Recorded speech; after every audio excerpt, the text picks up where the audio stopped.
head coach that needs to just kind of bring that respect already from the league? Well, no, Jeffrey Simmons, he's a great player, of course, and he bring that energy in the game, and I respect him, of course, going into the game, and even after the game and everything, that he's the competitor he is, and I was just excited, to have that experience to be able to play against him, one of the best. Obviously, talking about how you think about soccer stuff. This is now like a real audition. What you think you control the 2016 and maybe you should consider like doing that? Yeah, that's a long, deep thought. Like, that's not in my focus. My focus right now is the team we're playing ahead, the Bears. So anything past that, I'm not really focused on, honestly. I'm thankful for it, but I'm not content, with my situation, with everything, and with leading this team.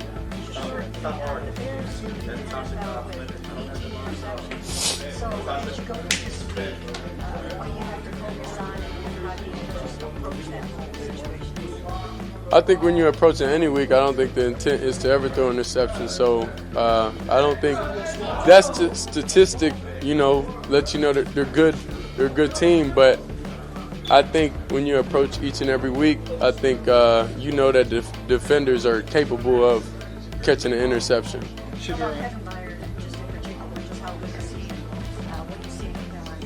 Yeah, definitely. He's definitely a vet. We spoke about him here, and he's obviously a great player. Been around the league for a minute, so I have definitely a lot of respect for him. I know that before you got here, you talked about wanting to work on your footwork. It's one of the areas of your game coming into the league. Your coaches have kind of praised you the past couple weeks for showing improvement in that regard. What does that look like for you in terms of working on that, adjusting some things out there on the field, and how comfortable do you feel after three starts? I would say I feel the same. I feel the same since I first got here. It's definitely mentally, it's ups and downs, it's different things, but I'll say consistently the same. I tend to stay and feel the same. In college now, I think footwork and I think all that ties into a lot. That ties into trust. That ties into knowing where you guys are going to be. That ties into everything. So that's where you see the improvement, because that we had that leap of faith, this past week, with knowing that the receiver's going to be in the right places, looking everybody in the eyes saying, I'm going to be there, I got you, building that foundation, building that trust. So when everything, like when I trust, then you get the best out of me. You get what I'm saying? It's hard for me as a player to not trust things and play my best. So I'm just thankful that we built those relationships that quickly within the receiver room and within the team and within the O-line and everything. But we're not content. What allowed you to take that leap of faith? God did. You mentioned having to play at the podium scrambling around looking like you're threw the ball away. How do you decide when it's time to just throw it? How do I decide when? I would say like whenever the play's over. Sometimes you get in situations where you gotta understand the play over, and I'm improving in that. I had a little slip up last week for sure when knowing the play's over, but like I don't know, in those situations sometimes it's just like I want to win so bad. I want to make something happen whenever we're stagnant and stuff like that. So just learning, like from the week before when I took a sack that got us out of field goal position, I learned from that, and I was like, okay, knowing where we are in the field, understanding like, okay, I tried my first thing, it don't work, get it out, so then I won't negatively affect the team. I know you played 2 years at Colorado, but what do you think about -15 wind chill in Chicago expected for Sunday? Honestly, I'm focused on these plays right now. Whenever that happens, that happens. One thing you don't want to be is mentally defeated before you get there. Whatever comes with, however it feels out there, just comes with it. We could prepare the best we can and do everything we can, to bundle up. I know you see the 2 sleeves I'm wearing now. So we definitely had to change the style a little bit to make sure I stay warm.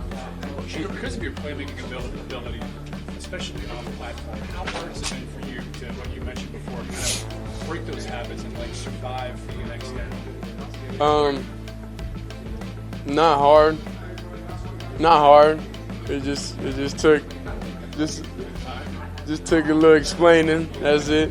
It was a negative thing to happen for me to just slow down, you know. But it's. I look at everything and I understand. Okay, this is what I was trying to do in this. You know, in this situation, this is what you should do. And sometimes it go your way, then they'll be like, "That was lit," and sometimes it don't. So like, you got to limit those that wasn't the best risk. You know, in certain situations, certain times of the game. You said your dad was going to get mad at you for that pick. Yeah. Did he? And what kind of advice did he give you? Well, you got like during the game and everything. I always hear his voice. You know, like in my ear. You know, I'm like in certain situations, certain everything.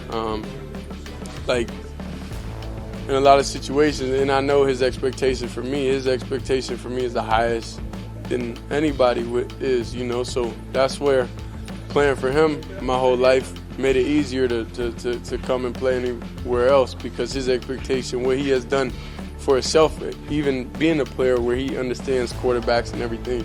So,